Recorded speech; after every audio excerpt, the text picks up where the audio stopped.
મિત્રો આજના બ્લોગની અંદર તમારું સ્વાગત છે અને અમારે આજે યાત્રાનો ત્રીજો દિવસ છે અને મિત્રો અમે અહીંયા રણાસરમાં રોકાયા હતા। અહીંયા તમે જોઈ શકો છો અમારા કિશનભાઈ ડ્રાઇવરિંગમાં આવ્યા છે અને અહીંયા અમે રોકાયા હતા અને મિત્રો અમે અહીંયાથી હિંમતનગર અહીંયાથી 20 કિલોમીટર છે તો હિંમતનગર તરફ જવા પ્રયાસ કરી રહ્યા છીએ અને હિંમતનગર જઈએ છીએ। આનાથી આગળ ઈડર 50 કિલોમીટર છે તો ઈડર આજે રોકાવાની ગણતરી છે અને બીજા દિવસની રાત્રે અમે અહીંયા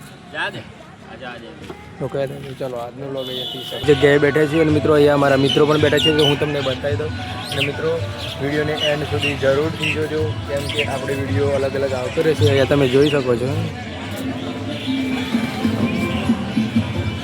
આ બધા નાસ્તો કરવા માટે અમે અહીંયા બેઠા છીએ। આવી કંઈક જગ્યા છે તો તમે અહીંયા જોઈ શકો છો।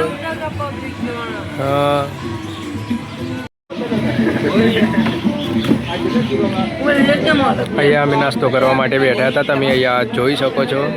ચા પણ આવી ગઈ છે ને વીકેન્ડને તો અમારે પાપડી જ ખા કરે હે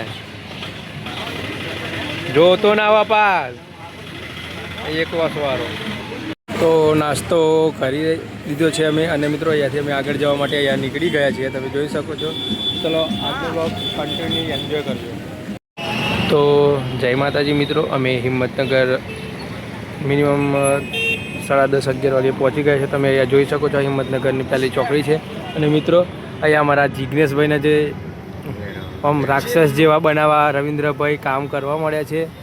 વીકેન્ડ છે જે મનમાં થોડું જોવો છે મને વધારે હું આવે છે મને કશું કહે છે અને આ જો આ બોર્ડ વધર કરાવી અને અહીંયા વાઘ જેવો એ મારો વાઘ આવ્યો બંકો આ એક બંકો બેહી રહ્યો છે। આ ગાડી વિક્રમભાઈ અમારા કિશનભાઈ કંઈક કેવું છે જયંબે રવિન્દ્રભાઈ જયંબે આ અમારું ભૂત જેવા બનાવવાનું ચાલુ જ છે અહીંયા તમે જોઈ શકો છો।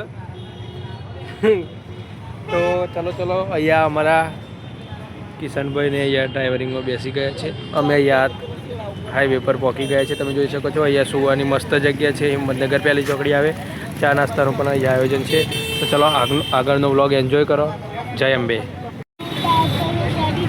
ત્યાર પછી મિત્રો 10 કિલોમીટર કાપી અને થાકી ગયા હતા આ બધા અમારા ભક્તો છે જે બીજા ચાર્જિંગ કરે છે મોબાઈલને બીજા તો ફૂલ ઊંઘમાં છે તમે અહીંયા જોઈ શકો છો।